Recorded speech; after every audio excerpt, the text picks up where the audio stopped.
Part 5, Refuge, Entering the Gateway. This precious human life is an opportunity to enter the gateway of liberation. Entering the gateway refers particularly to taking refuge in the three jewels of Buddha, Dharma, and Sangha.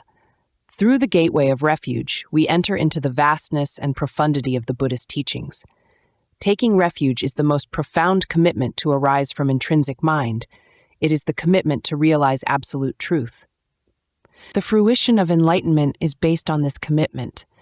Because of it, we are able to maintain awareness of body, speech, and mind, and to generate a genuine ability to benefit sentient beings. There are three basic motivations for taking refuge, which simply means seeking protection or guidance. In the beginning, we take refuge to escape from the suffering of the three lower realms. Then we come to desire liberation from the suffering of samsara altogether. Still, however, from the point of view of self-liberation. The third and highest motivation is to genuinely dispel all stains of ignorance so that all sentient beings may attain freedom from suffering. A beginner's motivation is simply to be free from the pain and suffering of the three lower realms. Whether or not we put it in so many words, fear of karmic fruition and a desire to be free from suffering, confusion, and immediate difficulties, which means freedom from the three lower realms, is the initial motivation of our actions and practice. Our hearts have been truly shaken by the enormous amount of karma we create. We know that whatever we do affects ourselves and others, and that this impact isn't temporary, but generates enormous continuity and growth. We have some sense of how collective karma and individual karma are interrelated, how a single individual can impact a whole community, and how the collective karma of tribes, countries, and so on can shape our individual karma.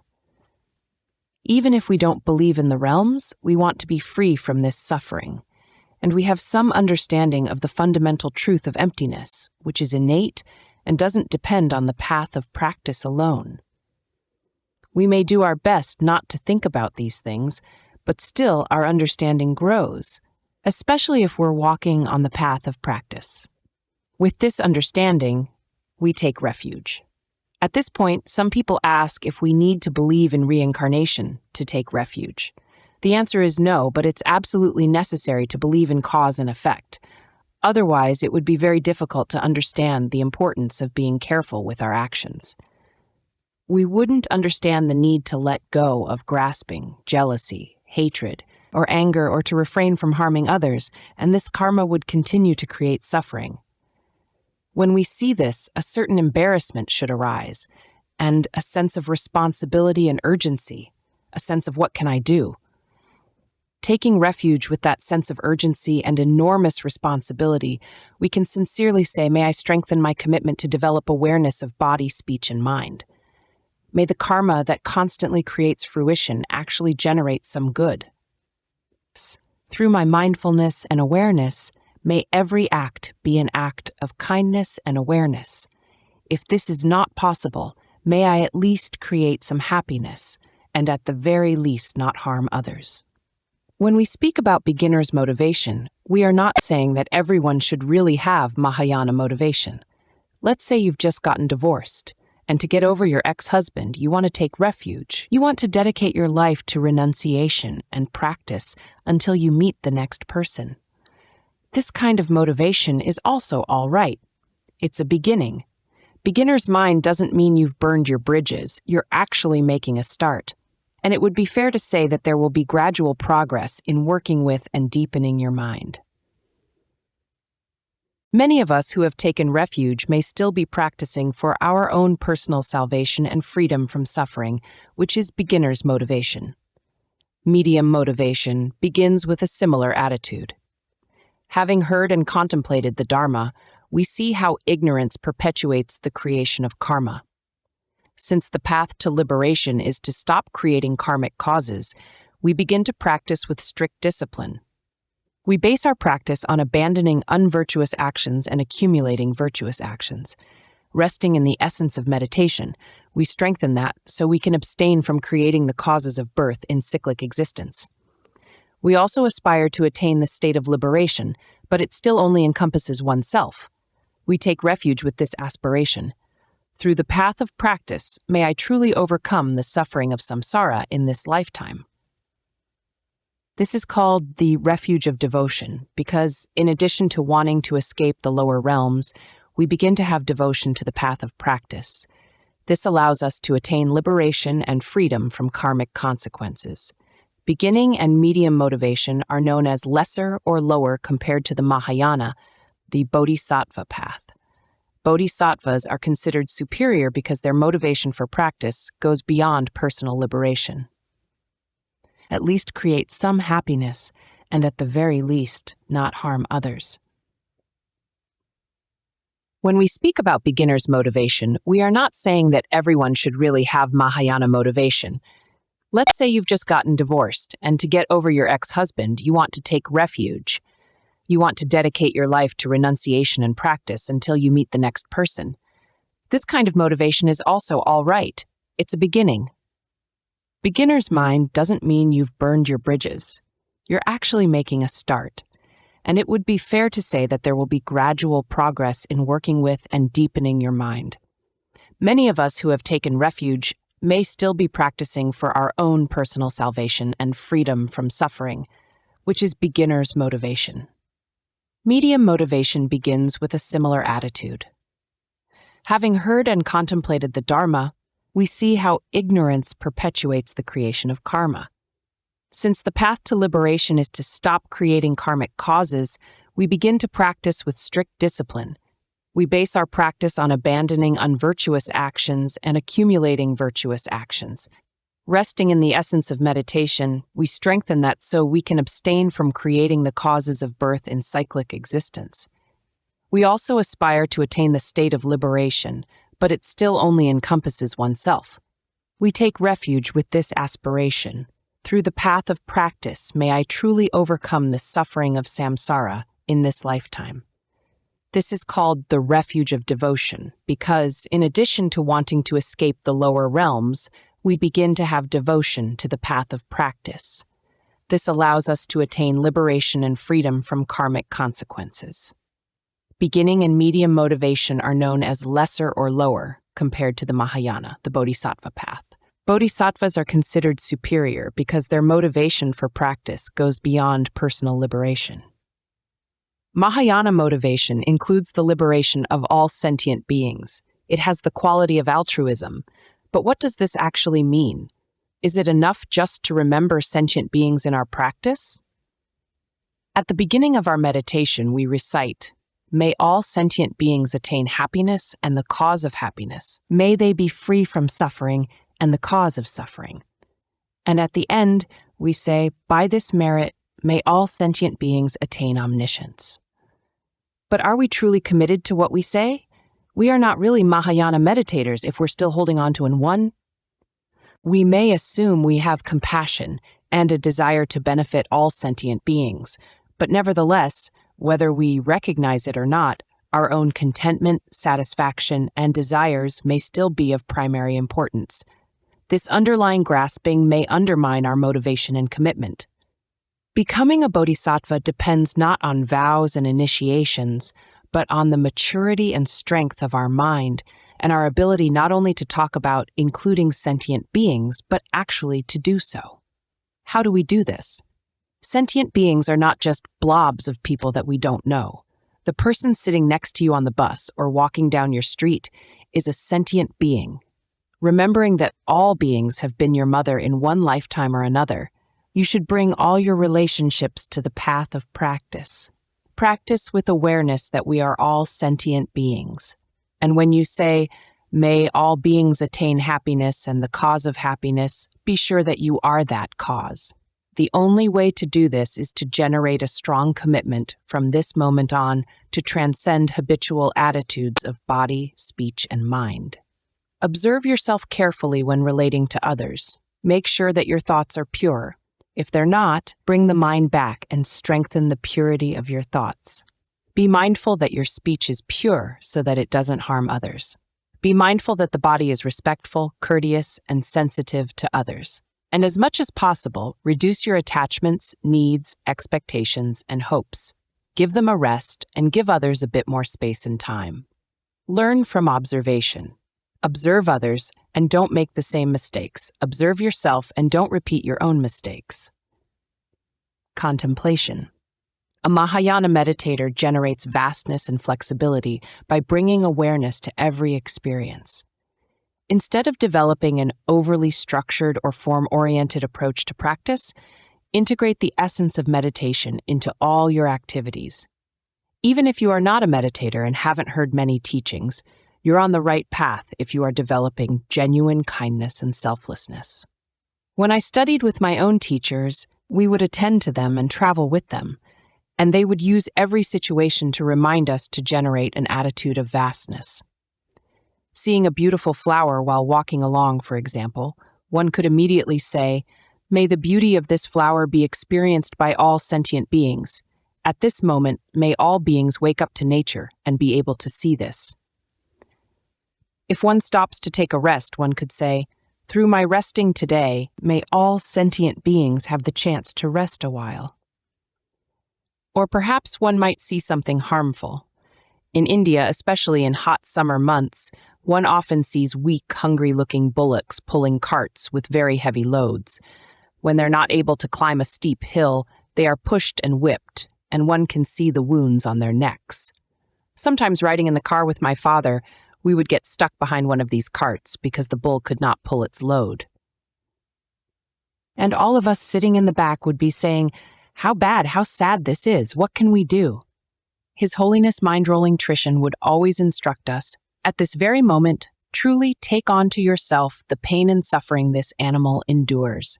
By recognizing this suffering, the mind is made tender. As you become aware of this very apparent suffering, which simply needs someone to look at it carefully, make this aspiration. May this animal's life and suffering be short. May the confusion, fear, and pain of this moment descend completely upon myself, and may the power of this aspiration make it fruitful.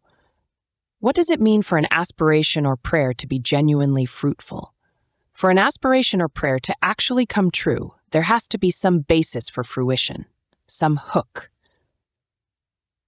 The hook is said to be the power of all the virtue we have ever accumulated and the power of our wish to generate absolute truth. This forms the basis for taking on such suffering. In this way, we not only take on the animal's pain, we also recognize its inherent true nature as well as its causes and conditions. So, just as a good situation can be offered for the happiness of sentient beings, a bad situation can also be workable. Of course, the best thing to do, if you can, is to help in the conventional sense, but the conventional help we give must deepen absolute truth in the mind.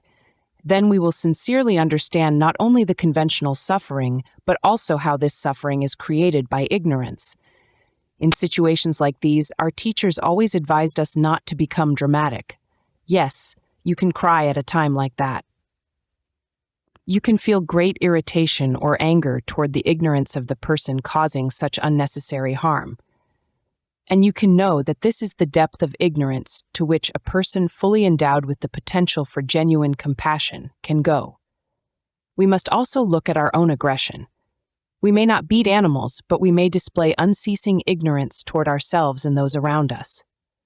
If our actions still say mine and yours, right and wrong, good and bad, how genuine is our commitment to overcome ignorance?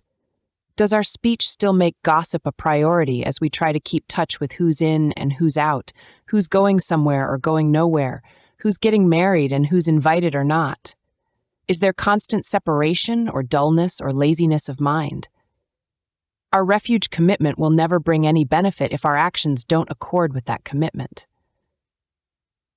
Bringing awareness to every experience generates the vastness and flexibility of superior motivation. Then we are not just saying, "May I do this for all sentient beings," but actually including the beings we encounter. We are also more sensitive to the sameness of the suffering of all sentient beings and of their desire for happiness. If we deepen our ability to work with inherent mind in every situation we meet, good or bad, we will know what we're talking about when we talk about liberation from samsara. So examine the actions of your body, speech, and mind carefully and reflect on the motivation behind your refuge commitment. The real question is not whether you take refuge as a samsaric or Mahayana person, but whether your mind actually develops any real renunciation of self and genuine, not fabricated kindness. Then we can look at whom or what we take refuge in. Objects of refuge. The object of our refuge depends on our motivation, which may be lesser, middling, or superior. There are two classifications: samsaric objects of refuge and objects of refuge beyond samsara. A mind that is still samsaric takes refuge in something within the world of samsara. A mind that is able to go beyond that takes refuge beyond samsara. Samsaric objects of refuge are still not free from the effects of samsara. They are again divided into ordinary and supreme categories. Ordinary samsaric objects of refuge are mountains, forests, inanimate objects, powerful gods, non-humans, kings, and so on. Taking refuge in them is motivated mainly by fear. In Bhutan, for example, we have a tradition of making many offerings to mountain and forest gods, mainly because when you go into these forests, you can get very lost, and there are ghosts, spirits, and other consciousnesses to pacify. So once a year, people make offerings. In Tibetan and even Buddhist traditions, there are many such rituals, and many people take refuge in such things. This doesn't mean we literally prostrate and say, "I take refuge in the forest or the mountain," although it could. It is the belief system of people who are trying to do good by relying on the mountain gods, water gods, and gods of the forest. We're all familiar with such rituals and traditions. It's essential not to denigrate such a view, but to understand the intention with which we approach refuge. When we talk about ordinary samsaric refuge, we are looking at a conventional versus absolute view. Samsaric refuge has nothing to do with the ignorance or wisdom, compassion, or liberation of sentient beings. It's about the pacification of certain conditions to provide immediate happiness or temporary relief from some kind of fear. Taking refuge in an ordinary object for some immediate benefit to oneself or one's clan, tribe, or community is still an exhaustible refuge, and anything that can be exhausted is conventional or ordinary.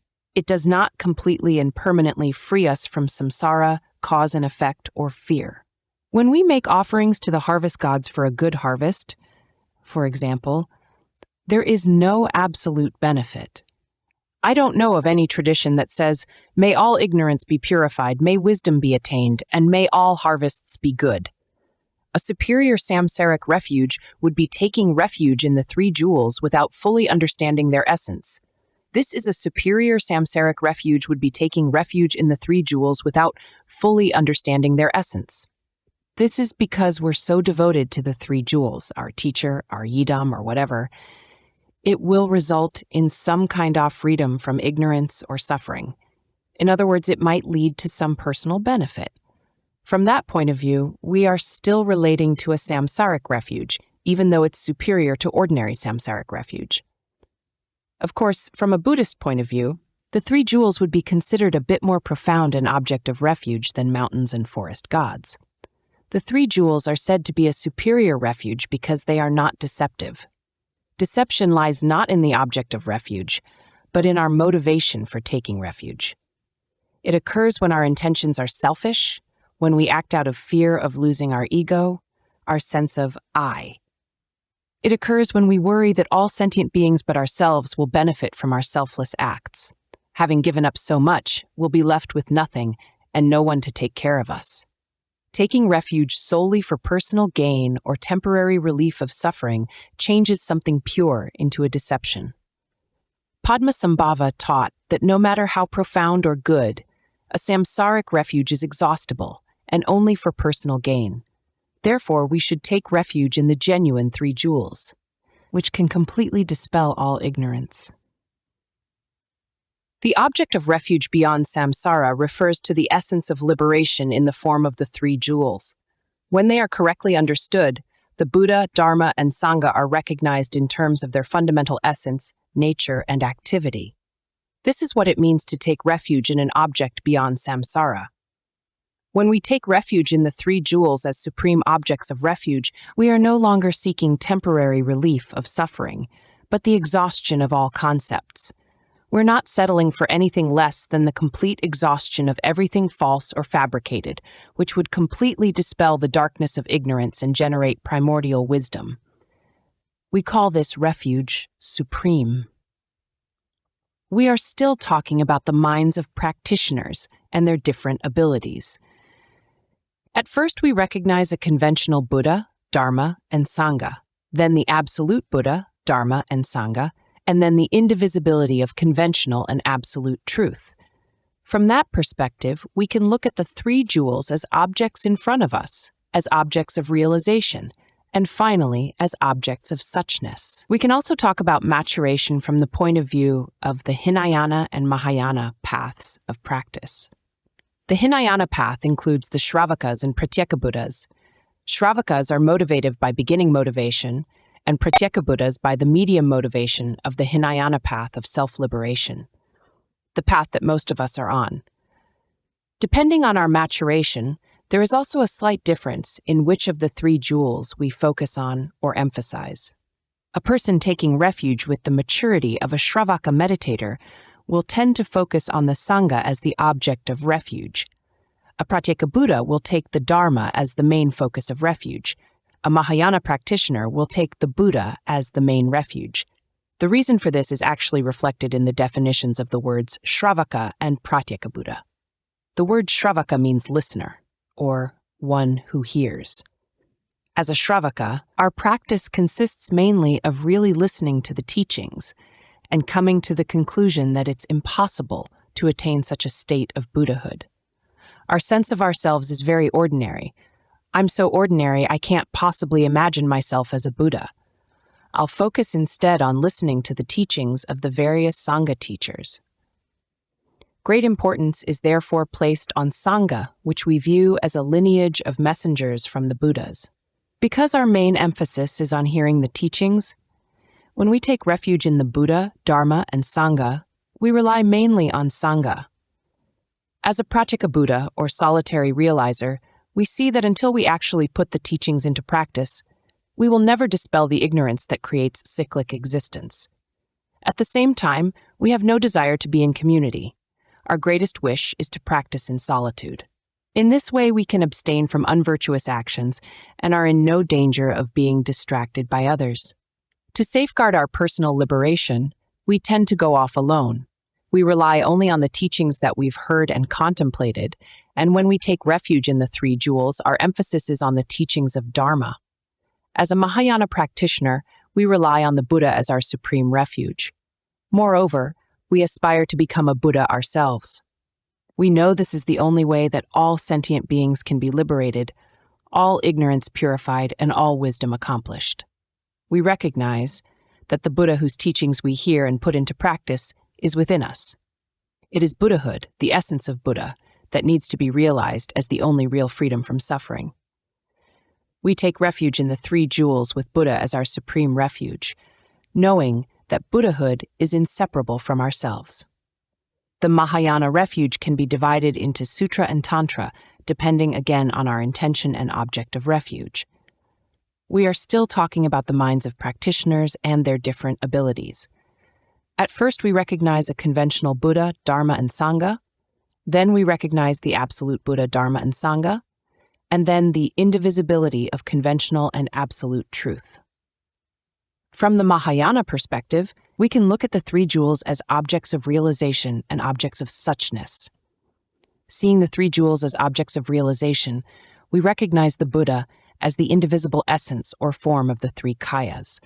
The three kayas refer to the Dharmakaya, Sambhogakaya, and Nirmanakaya. Dharmakaya means the fundamental essence. Sambhogakaya means the nature of that essence. And Nirmanakaya is the action aspect of the nature and essence together. For example, we can look at the three different but inseparable aspects of the sun. The inherent essence of the sun is its nucleus. The nature of the sun is the fact that it's visible, glowing, and radiant, and the sun's action is to generate light and heat. These three things are indivisible, and together they make up the sun. In the same way, the essence, nature, and activity of the mind are indivisible, and the essence, nature, and activity of the Buddha are indivisible. Moreover, the essence, nature, and activity of the Buddha, the mind, and the sun are the same. How is this so? It is so because in their essence nothing can be found. In their nature they may manifest in various ways as the sun, the Buddha, or the mind. And they may manifest various actions, good, bad, light, dark, warm, cold, whatever. Nevertheless, when the light and heat of the sun dissolve into their nature, and the nature dissolves into its essence, the sun is space. In the same way, the mind is space, and the Buddha is space as well. This is a simple way of understanding pervasive essence, which is our fundamental essence. The essence of the Buddha, Dharma, and Sangha is the very same as the intrinsic essence of mind. While this empty essence cannot be found and has no form, it is not a void or blankness. It is not like becoming unconscious or unable to react. There is still a nature, which is the ability to present something and the clarity of that presence. The nature of the Buddha is the clarity of knowledge or knowing. Our own inherently empty mind has the same clarity. If mind were empty in the sense of void, we could never recognize or know anything, or even generate ignorance. The nature of the empty essence is the ability to know and the clarity of that knowledge. The activity aspect is basically what we've become, the various forms of our bodies, activities, and responses. It's the container in which the essence and nature of mind manifest. The activity aspect of the three jewels manifests in the same way. The Buddha manifested 2,500 years ago as the teacher. The Dharma manifests as the body of teachings and practices. And the Sangha manifests with its compassion, guidance, and inspiration. This nirmanakaya or action aspect is also called compassion. So we have the compassion of the Buddha, the compassion of the Dharma, and the compassion of the Sangha. When we no longer see the three jewels as distinct entities but as the indivisibility of essence, nature, and action, the three jewels are an object of realization. Taking refuge in the Buddha, especially from the point of view of Tantra, or vajrayana, we see that Buddhahood is not about overcoming negativities or obscurations. It's about the complete exhaustion of concepts, or twofold purity. The Buddha, the supreme jewel, is endowed with the qualities of twofold purity, namely primordial purity and the removal of all temporary obscurations. Primordial purity means that the Buddha is no longer seen as someone who lived and taught 2,500 years ago, which is a very conventional or relative view leading to a samsaric object of refuge. Seeing the indivisible essence, nature, and compassion of the Buddha, we recognize the inherent primordial purity of the Buddha. The second purity is the removal of all temporary emotional and wisdom defilements. Since primordial purity not only is inseparable from, but actually manifests the Buddha, we see the indivisibility of absolute and relative truth. At this point, mind can finally let go of emotional defilements, which basically means grasping at any and all emotions. Obscurations arising as emotional defilements are purified or removed as we progress on the path. Wisdom defilements are any slight hint of separation between self and others. We may be completely victorious over emotional defilements such as anger, jealousy, hatred, desire, or ignorance. Nevertheless, the slightest separation persists when we continue to think we should manifest compassion for sentient beings. Out of limitless compassion, we still want to generate compassion toward others. An example of this is the story of Avalokiteshvara, one of the deities in the Tibetan Vajrayana teachings. Avalokiteshvara, the Lord of Compassion, is the manifestation of the compassion of all the Buddhas. It's said that when he attained liberation, he saw sentient beings suffering in the 6 realms in great turmoil and pain. So gathering together all the wisdom and merit he had ever accumulated, he made an aspiration to truly liberate all beings. And the 6 realms were emptied. Avalokiteshvara was very happy until he saw that the 6 realms had filled up again. Again, he generated great compassion and emptied the 6 realms, and again they filled back up. He did this 3 times. But no matter how hard he tried, sentient beings continued to suffer. Because of the great pain and remorse of not being able to help sentient beings, his head split into 1,000 pieces. It's said that when Amitabha Buddha joined all the pieces together again, Avalokiteshvara finally understood the karma of sentient beings. So compassion isn't just having an aspiration to help all beings, it's being able to recognize their karma. This story shows how the slightest obscuration of wisdom mind can separate even a mature bodhisattva or meditator from sentient beings. As long as there is still something to do, something to attain or maintain, there's enough ground for everything to continue as it is, even without emotional defilements. This is what is meant by wisdom defilement, which is completely purified by the genuine exhaustion of all concepts. Taking refuge from the point of view of Tantra, we recognize that Buddhahood is the complete exhaustion of concepts, or twofold purity. What is the exhaustion of all concepts, and what is not a concept? Samsara is a concept, nirvana is a concept, a sentient being is concept. The subject, the object, and their interactions are concepts. The helper, the one helped, and the act of helping are concepts. For ignorance to survive, any concept will do, spiritual or otherwise. Liberation or realization is the complete exhaustion of these concepts, good or bad, pure or impure. Recognizing twofold purity, we take refuge in the pure form of the Buddha as an object of realization. Taking refuge in the Dharma of realization, we recognize the indivisible essence, nature, and action of Dharma, which is absolute truth. Truth cannot be defined or colored. It's not conceptual or deliberate. It's the natural truth just as it is. The essence of the Dharma of realization is beyond expression. We need to know what we mean when we say, I take refuge in the Dharma. A beginner's definition of Dharma might be truth in the sense of truth, but what about the rest of the alphabet? If Dharma is the body of the teachings, then what is not Dharma? And if everything is Dharma, even negative things, then when you say, I prostrate to the Dharma, what are you prostrating to? Think about that. The Buddha taught that in degenerate times he would still be present in the form of written words. But is Dharma just written words and texts? It could be. Dharma is also truth in the broader and deeper sense. It is the pervasive quality that is absolutely pure and true. The Dharma of realization is truth beyond expression in words and form. Anything that obscures that truth is considered wrong view. A wrong view, anything that hinders, contaminates, or denies all pervasive fundamental truth is a manifestation of ignorance. Prosody rate percent. Dharma effectively dissolves ignorance.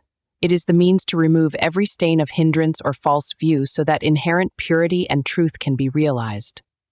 From this point of view, we take refuge in the Dharma of realization. The nature of Dharma is the path of Buddhahood, or practice. This is the path of hearing, contemplating, and meditating. It is based on knowing what we need to cultivate and to abandon. The path is the means to overcome obscurations of conceptual mind. The action or compassion aspect of Dharma comes to fruition through the practice of Dharma and the cessation of suffering. Another aspect of the Dharma in which we take refuge is the scriptural transmission of Dharma. This refers to the oral transmissions of the Buddha and the commentaries of the great masters, the 84,000 tenets of Sutra, Vinaya, and Abhidharma, and the 4 or 6 Tantras.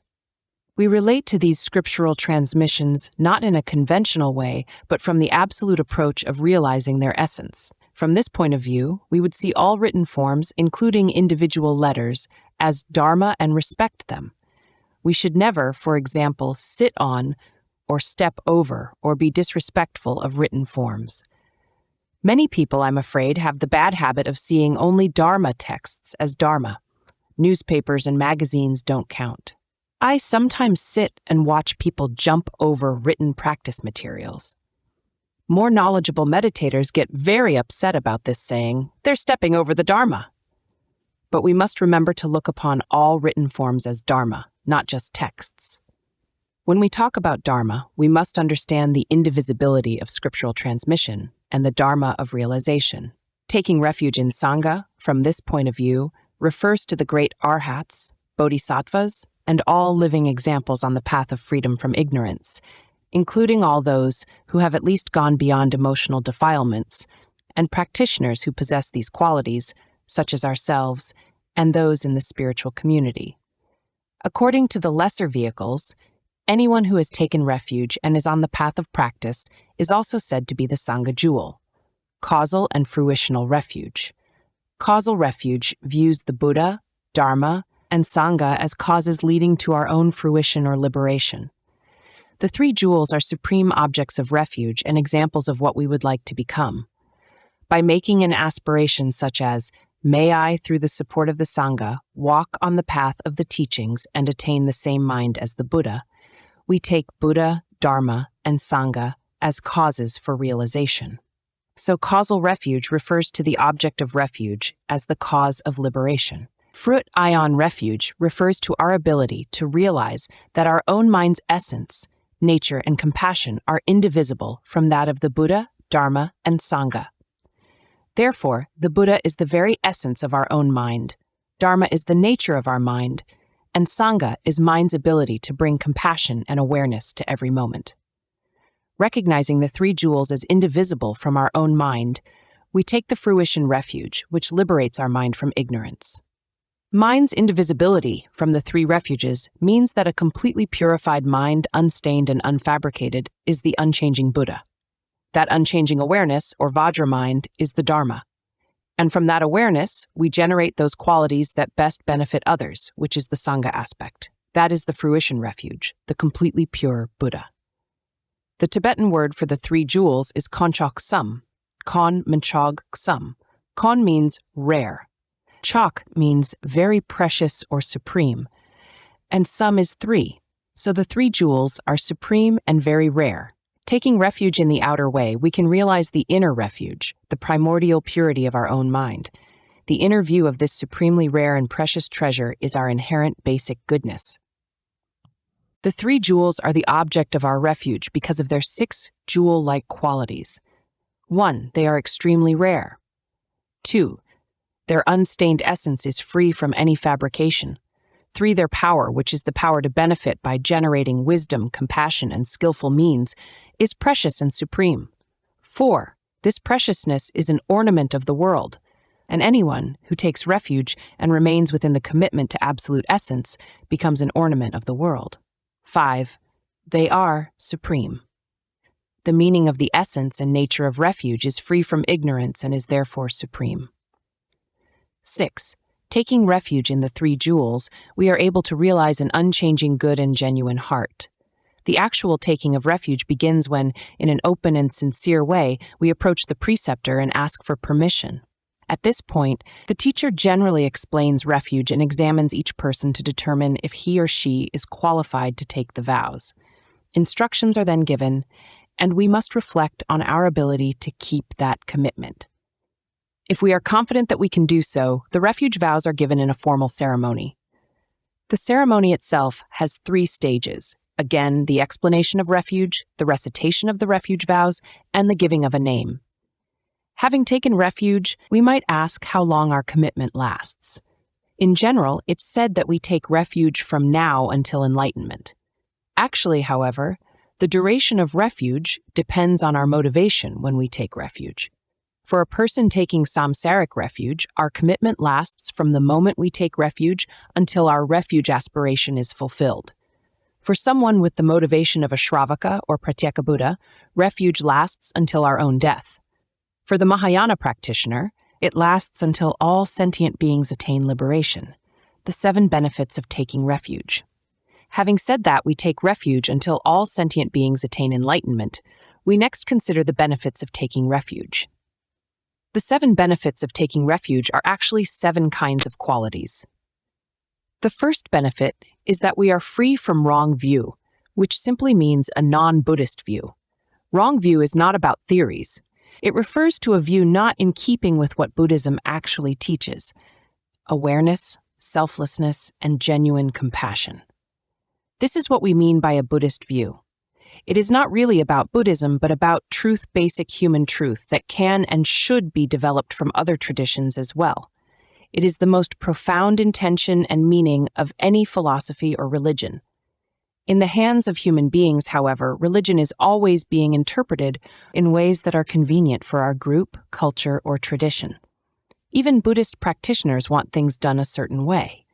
This personal interpretation is convenient to create and maintain because it suits our expectations. This is what we then value as Dharma. When Buddha Dharma is interpreted to fit our own expectations or style, it only leads to further entertainment, which is not a Buddhist view. We may call it Buddhism and spend a lifetime pretending we're doing the right thing, but nothing will make a false concept into pure truth. It is essential to know that holding wrong view means interpreting things with a selfish mind that likes to entertain itself. A more traditional definition of wrong view is to be lacking in concern or awareness about harming others. This view finds no need to refrain from negative actions such as killing, stealing, lying, sexual misconduct, gossiping, covetousness, maliciousness, or harmful angry words. Jealousy, hatred, and the intention to harm others are not considered negative, even if we are great. Buddhist meditators, monks, or nuns, if our actions indicate a careless attitude toward our character or conduct, no matter how stubbornly we insist that we're good practitioners with many vows, we're still holding wrong view. In spite of our basic goodness, we can detour from awareness into habitual likes and dislikes. We may be lazy about accumulating virtuous actions or letting go of harsh speech, disrespectful attitudes, or harmful physical conduct. A lazy attitude is lacking in awareness. We simply go toward the easiest thing to do, say, or think, with no effort to be aware of our environment. If this is the case, then no matter how many teachings, practices, or dedicative activities we take part in, we are still holding wrong view. Wrong view should be understood in these various ways. The main thing is to reflect on our actions. If our actions cause harm, it is similar to being born in a place where the Buddha's teachings have never been taught or heard. Taking refuge, we generate a strong commitment to awareness and become a Buddhist. The difference between a Buddhist and non-Buddhist is based on our refuge commitment. Based on the truthfulness of this commitment, we develop awareness of body, speech, and mind, which results in not holding the wrong view. This is the first benefit of refuge. The second benefit of refuge is that our faith in the three jewels becomes the cause of not being born in the lower realms. The cause of birth in the lower realms is creating harm and unhappiness for sentient beings. At every moment, our actions can create experiences similar to the diverse sufferings of the lower realms, or worse. Our actions might, for example, create a hungry ghost realm experience of famine and poverty. We've all seen human beings in different parts of the world enduring terrible sufferings similar to the hungry ghost realm, along with all the human realm sufferings of birth, old age, sickness, and death. When the cause of this suffering is dissolved, there is no such fruition. Working with the refuge commitment, we cultivate the virtuous conduct of awareness and refrain from actions based on anger, attachment, or ignorance. In this way, our actions of body, speech, and mind not only don't harm, they actually benefit others. Now, most of us experience some suffering, some greater than others, but we all have the precious opportunity of a human life. We may not know how long we'll live, but at least we have this moment. Moreover, we have met the teachers and teachings, and we have a supportive sangha, which creates a practice environment. All the circumstances have been made ready for us. All we need to do is actually begin to practice. Contemplation. When you look deep into your heart and mind, how do you see yourself as a person? How truthful and flexible are you? How much of what you understand in theory can you put into practice? Your mind and tongue may talk constantly about benefiting sentient beings, but do you really care for sentient beings? How genuinely gentle and tender is your mind? Are you sensitive to the needs of others? How much awareness do you bring to your actions so you don't harm another or take a life? Is there any indication in your speech of these tremendously positive causes and conditions coming together? Or are you lazy and unaware, slipping into habitual tendencies and because of that slip, losing this precious opportunity? And how many times has this happened before? The fact that we're here now means that up until now, we have let each moment slip away due to one emotion or another, one moment of unawareness after another. Surely now is the time to develop more awareness. This life is the great fruition of many lifetimes of hard work, lifetimes of cultivating virtuous actions, abandoning unvirtuous actions, and accumulating good causes. To have arrived at this point where so many good causes and conditions come together is due not so much to the blessings of others, but very much to our own hard work. This culmination of accumulated virtue and development of awareness has enabled us to overcome unvirtuous distractions and actions. In this precious lifetime, the moment of fruition is now. The fruition is each and every moment we encounter. The question is, will we actually work with this culmination of innumerable lifetimes of hard work, or will we let this pristine moment slip away?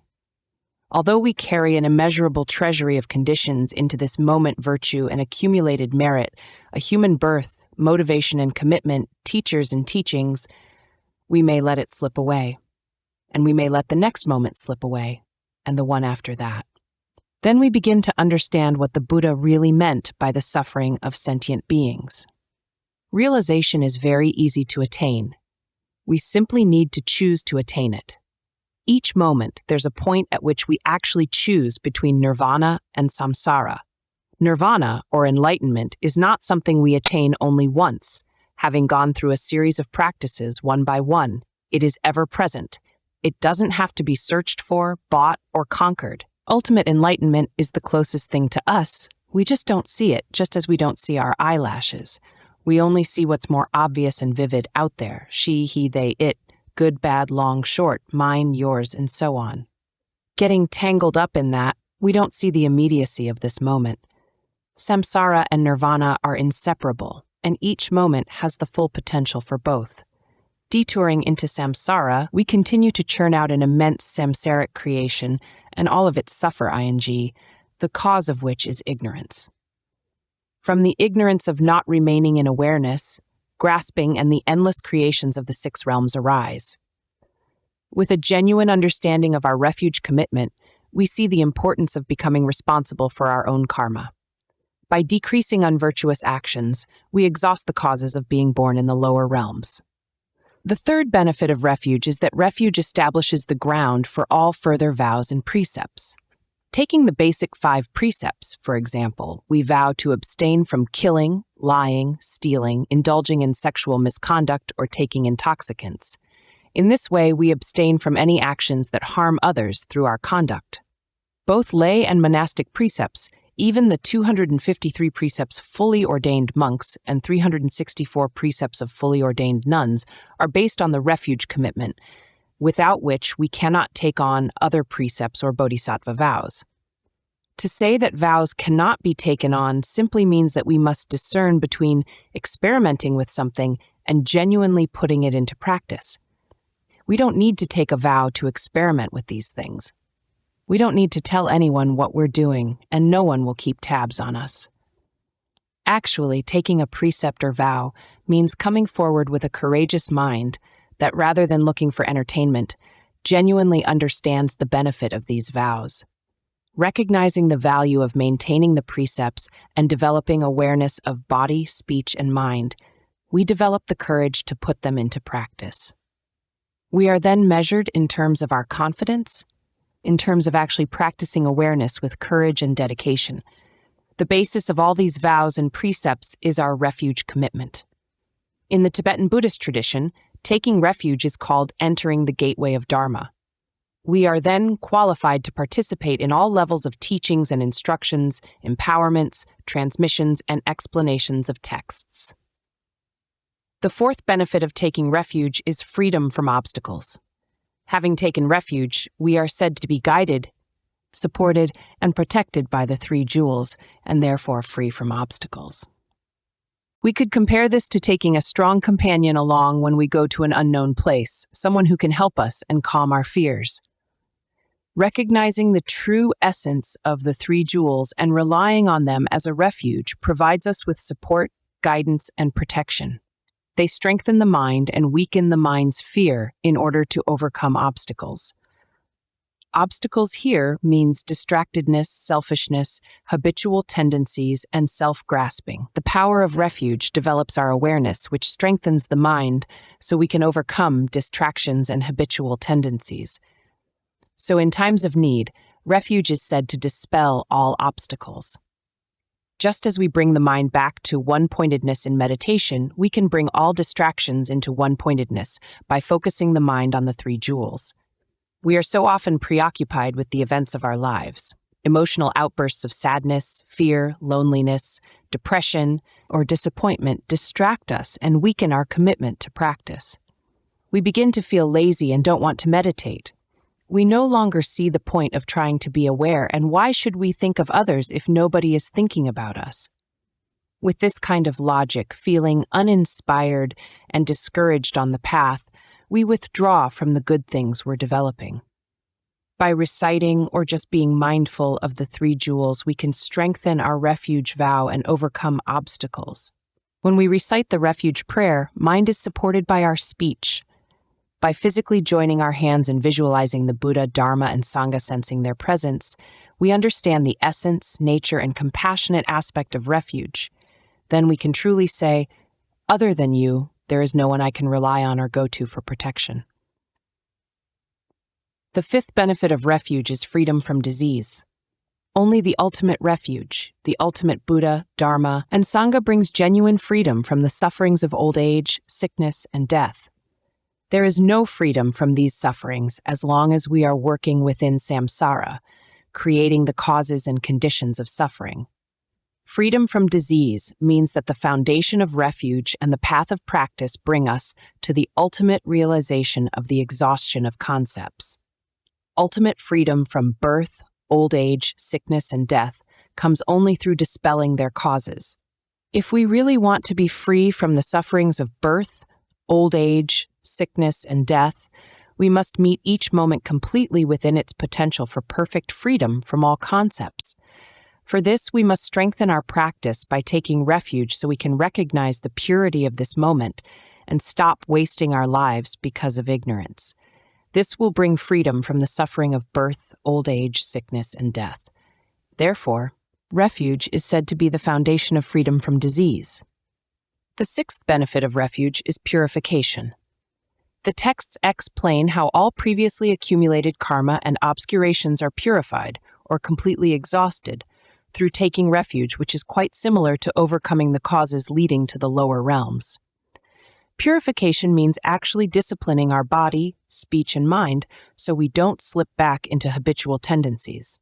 Having committed ourselves to strengthening awareness and clarity and overcoming habitual patterns, we put these precepts into action by taking refuge with our physical body. We willingly and with awareness refrain or pull back from physical habitual patterns. Taking refuge with our speech, we pull back with our speech so it doesn't display its habitual and unnecessary tendencies. The refuge commitment to train the mind brings the mind back so it doesn't deviate from awareness.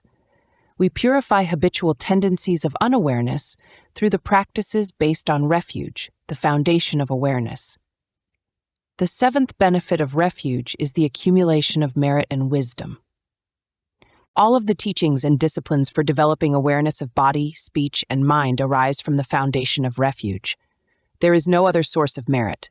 The only way to accumulate merit is to develop awareness of body, speech, and mind. Merit is none other than that. So our refuge commitment is the basis of merit. From this, wisdom arises. When awareness is clear and sharp and at all times awake, we understand samsara more clearly. We also realize how immediate and inherent nirvana is. That realization cannot be taught. We must see it and taste it for ourselves as it arises from the ground of awareness. For this, we need a sharp mind, which comes from the strength of our refuge commitment. Now, if mind is really that selfless, shouldn't it be easy to generate selflessness? This is true, but we're unable to simply dedicate our lives, body, speech, mind, and everything we love to the path of selflessness. We need something to inspire us when our attachments and distractions are still so strong. We may turn to our intrinsic Buddha nature for inspiration, or we may rely on our sense of how nice it would be generate selflessness. Liking the comfort, support, and guidance this gives us, we decide that the right inspiration will enable us to go in the right direction. Nevertheless, on the path of completely dispelling all concepts, we must realize how very attached we are to concepts, how very entertaining they are, and how very much we need them. The greatest attachment of all is to our own path of practice. We like being a Buddhist practitioner. We like the comfort of meditation. The feeling after sitting in meditation is like a warm blanket on a cold night. When we spend 2 or 3 hours practicing, well done. Each concept is like a carrot in front of a donkey that doesn't want to run. Some clever person found that hanging a carrot in front of a donkey would help it win the race. So the donkey has his carrot for inspiration, and we have our, if you do this, you'll get that sense of fruition. Now, this is not about donkeys and carrots. It's about having a conceptual reference point. For every conceptual cause, there's a conceptual fruition. So as long as we are thinking about emptiness, we have not realized emptiness. In this case, there's no need to be afraid or not afraid of it. Nothing has changed and nothing ever will. Until emptiness is actually realized, we still have our relative conventional ground, our relative path, and relative fruition. The ground of refuge, on the other hand, is meditation. Because of meditation, we have a genuine path of refuge. As our understanding matures and deepens, we become less preoccupied with concepts until ultimately they no longer entice us. When we develop a real sense of groundlessness, concepts are no longer required. We spontaneously let go of grasping, and spontaneous selflessness develops. Everything that arises is natural and unfabricated beyond concept. Selflessness is not contaminated by ego or ego's ignorance, and it has no need for the comfort of fruition, because selflessness of ground creates selflessness of path and selflessness of fruition. From that point of view, benefit is the natural ability to give rise to the fundamental truth of refuge and compassion. Whatever arises free from self-grasping is none other than genuine compassion. Compassion is no longer just a term, and it no longer needs a doer or action to be accomplished. But until we really realize the exhaustion of concepts, not just talk about it, but truly realize it, we are still working on conventional ground with a conventional path leading to a conventional fruition. From that perspective, we can talk about the 7 benefits of refuge. Next, we will talk about the guidelines for maintaining that commitment. The instructions for maintaining our refuge commitment can be explained in 2 ways: ordinary instructions and extraordinary or particular instructions. Ordinary instructions also have 2 categories: actions that should be abandoned and those that should be cultivated. The ordinary instructions on what needs to be abandoned. The first precept from the moment we take refuge in the 3 jewels is to abandon samsaric refuges and to cultivate selflessness and the path of practice. A samsaric object of refuge provides only temporary relief or fruition, a moment of happiness or freedom, for oneself alone. It is meant to save our skins or fulfill a particular wish or selfish intention. This doesn't mean that in keeping with a particular culture, custom, ritual, or event, we cannot show respect to such objects of refuge for others.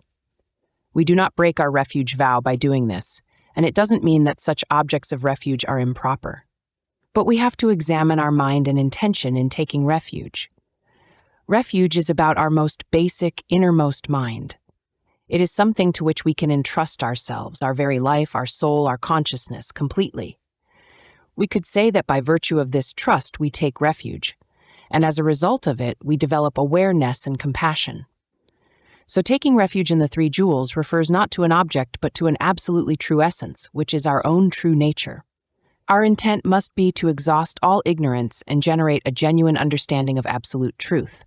This is what we mean when we say, I take refuge in the Buddha, Dharma, and Sangha. The second precept is not harming others. Having taken refuge in the Dharma, we are immediately bound to be aware of our actions. No act should harm or hurt another, including those lower or weaker than us human beings or any other form of life. We must not take another's life to sustain our own, or in any way beat or enslave sentient beings, or make them work for us.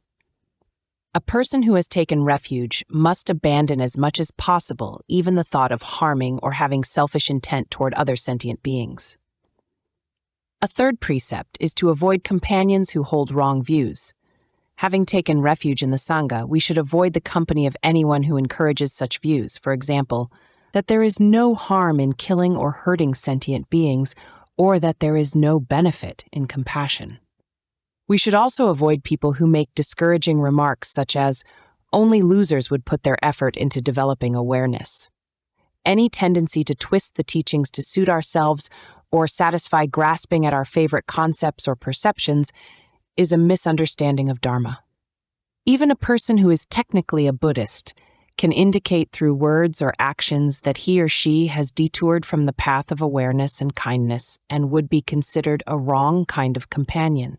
Having taken refuge, we should stay free of such a person with the understanding that it's not about the person, but our commitment to the path.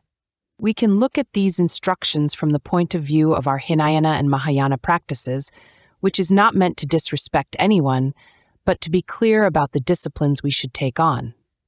When the mind is more susceptible to habitual tendencies, we are more impressed by outside influences that cause us to deviate from awareness. A practitioner of Tantra, on the other hand, might see the situation as simply lacking in wisdom or skillful means. We might jump right in and try to work with such a situation.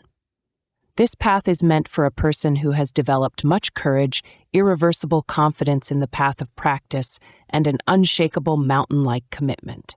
You must know your own mind. This precept depends on the strength of your commitment to awareness. It may be so strong that it wouldn't deviate or be influenced by anything. At that point, you don't have to follow this precept. If you are truly unshaken by anything, then as a true bodhisattva, you should work to transform every negative situation into something positive. But be very careful, and as much as possible, discern the people who misunderstand or misuse the Dharma. I recently read a book that talked about attaining liberation without developing kindness, because kindness is just a concept. This is a very serious misunderstanding of the teachings. If we believed that, we would again be falling into the trap of ignorance, of simply not wanting to be kind. Without realizing it, such persons would still need praise, popularity, or personal gain. Hearing something good about themselves would make them feel happy, and hearing something critical would make them sad. As long as such concepts are at work, kindness concept, though it may be, is still very much needed. So use all of your intelligence and common sense to acquire knowledge of the Dharma. Then use that knowledge to discern between right understanding and misunderstanding of Dharma. This precept needs to be maintained by anyone who takes refuge in the Sangha. In the Sutra teachings, a person who takes refuge in the three jewels is said to be a precept holder. The meaning of this can be expanded to mean friend of virtue, which refers to awareness and the path of absolute truth. A friend of virtue is one who, realizing the importance of mindfulness of body, speech, and mind, abandons harmful actions and cultivates benefit for beings. Such a person is said to be worthy of prostrations and supplication, even from the gods. The ordinary instructions on what needs to be cultivated. Having taken refuge in the three jewels, the texts say we need to cultivate respect. Even the tiniest particle of a symbolic representation of Buddha, the smallest portion of a written word of Dharma, or the merest scrap cloth representing the Sangha should command our respect. Having taken refuge in the Buddha, we should see any representation, a statue, painting, picture, or postcard, as a genuine representation of the Buddha. Any form of written word, even a letter of the alphabet written on the ground, should be seen as Dharma and respected as a real teaching. Just as we regard the text on the shrine as a sacred object, every book we own, even the pencils we write with and all the notes we take, should be regarded as the words of the teacher and respected as Dharma. The Sangha is represented by pieces of cloth in Dharma colors, shades of red, blue, and yellow. These colors refer specifically to the robes of monastic monks and nuns. When we see even a small piece of that cloth, we respect it as a representation of the Sangha. We are talking here about objects of respect, and not more than that. It would make no difference if you turned your back to the shrine and sat facing the door. There is absolutely no one to say otherwise, is there? When the teachers die, they don't take our respect with them. Students may give respect, but no one takes it. And there is no Buddha, Dharma, Sangha, protectors or deities with tally books saying, "Oh, I see you didn't bow to me that time, therefore you're going down to the 3 lower realms." Relating to the 3 jewels with respect is a way of disciplining ourselves. If and when we see ourselves as practitioners of Buddha Dharma, we will encounter other practitioners and teachings and Buddhas all the time. So the more supports and structures we have to remind us that we actually are practitioners, committed to practicing awareness of body, speech, and mind, the better. We therefore take on the discipline of viewing all form, even a small stone, as a reminder.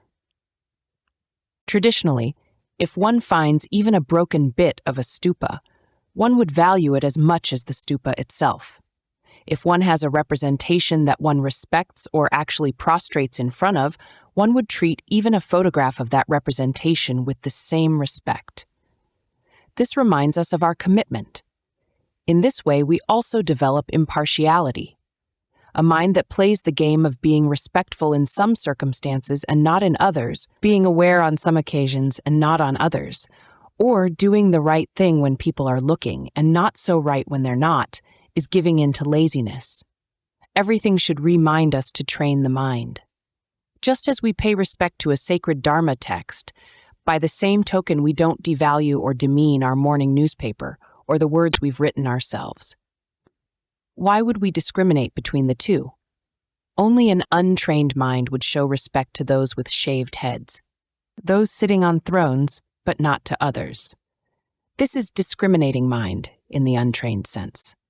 If it continues, we will find some sentient beings more in need than others, some occasions when we are more mindful than others.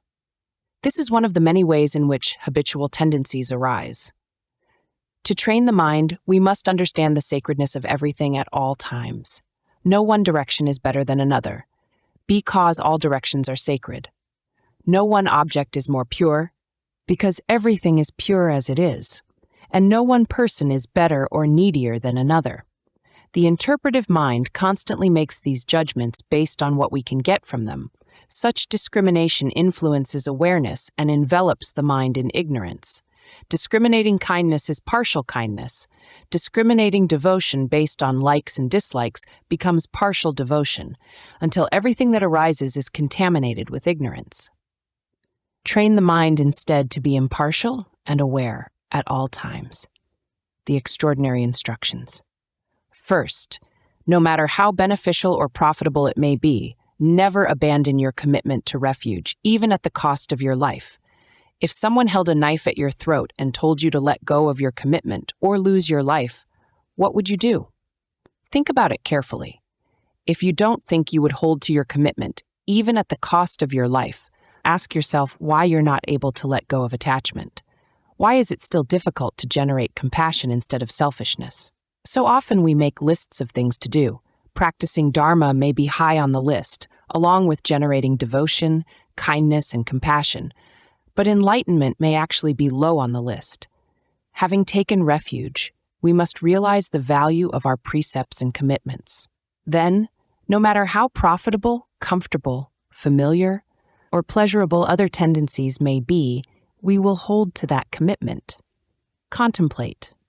Ask yourself how serious you are about generating selflessness and compassion and doing something to benefit sentient beings. How strong is your commitment to the path, especially if you have been practicing for many years? Is it truly more valuable than your life, more valuable than your sense pleasures and attachments? If you really want to understand absolute truth, it's essential to think about how honest you've been, how true you have been to the path of realizing absolute truth. Absolute truth is there at every moment, yet here we still are, with all our dedications, commitments, vows and precepts, devotion, compassion, methods of meditation, lineage teachers and teachings, still unable to attain realization.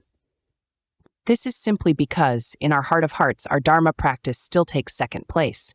We still want to do what we want. We still want to complete other projects.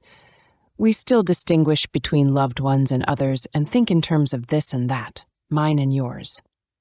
Those causes and conditions continue to be important, which is not what the teachings mean by letting go even at the cost of one's life. The second extraordinary quality we should develop is the ability to remain in the refuge commitment at all times and in all activities. The instruction is, whether walking, eating, drinking, or sleeping, to try to develop a genuine sense of awareness of the three jewels as inseparable from your own mind. Abandon any distractions that cause your mind to deviate from the awareness of indivisibility and cultivate this in all your actions. Traditionally, in Guru Yoga and other practices, one circumambulates a stupa while taking refuge and visualizing the three jewels on the right shoulder. Going in a clockwise direction, every circumambulation is made to the Buddha and bodhisattvas within. To develop awareness, some teachers will always turn to the right when they get up, no matter which direction they want to go in. With a sense of holding the three jewels within, every turn to the right is like circumambulating a stupa. Even if you haven't received instructions for visualization, you can have a sense of the three jewels at all times. This deepens our understanding of the indivisibility of the three jewels and the essence and compassion of our own mind. Wherever there is awareness, there are the blessings of the three jewels. Where there is no awareness, no matter how much devotion we have, there is not much benefit. Some benefit, of course, but a very conceptual benefit. Having taken refuge, it is essential to develop awareness of the three jewels at all times. These are the conducts to cultivate according to the extraordinary precepts. You should study them well. This will develop a more precise understanding of refuge.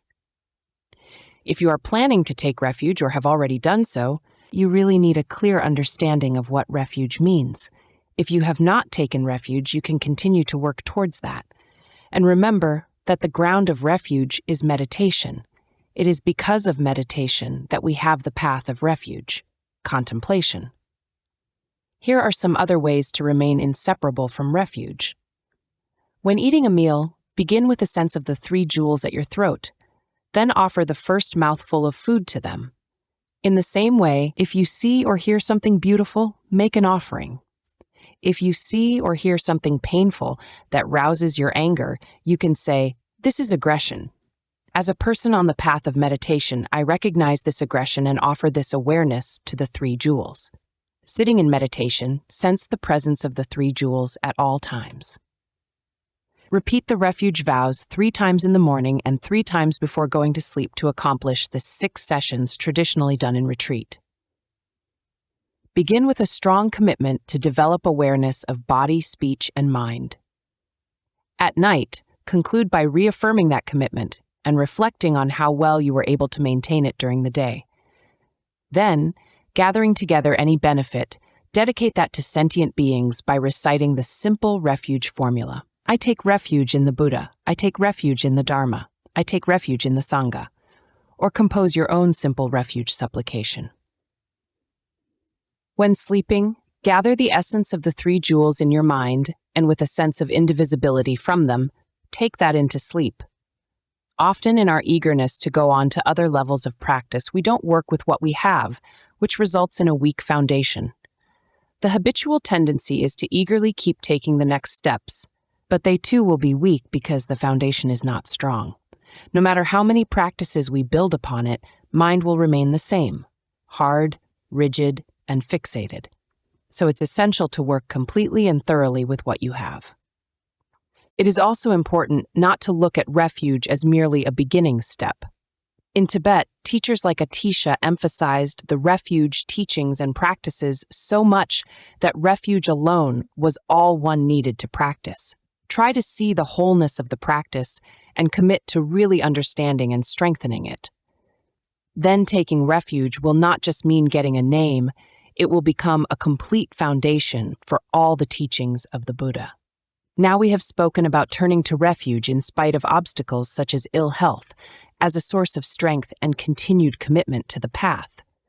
And we have seen the importance of not turning to samsaric remedies in times of suffering. So how should we actually confront physical or emotional difficulties? Should we rely only on the remedies of mantras, meditation, and practices that strengthen our determination and motivation? Or should we turn to the advice of physicians, psychologists, and the support of other therapies to enhance our physical or mental health when necessary? The answer is that we should continue to exert effort in our practices. This doesn't mean, however, that we cannot engage in other forms of recovery or rely on expert diagnoses and advice. Any recommended methods or medicines that enable us to strengthen body and mind can be seen as inseparable from the teachings and instructions of the Buddha.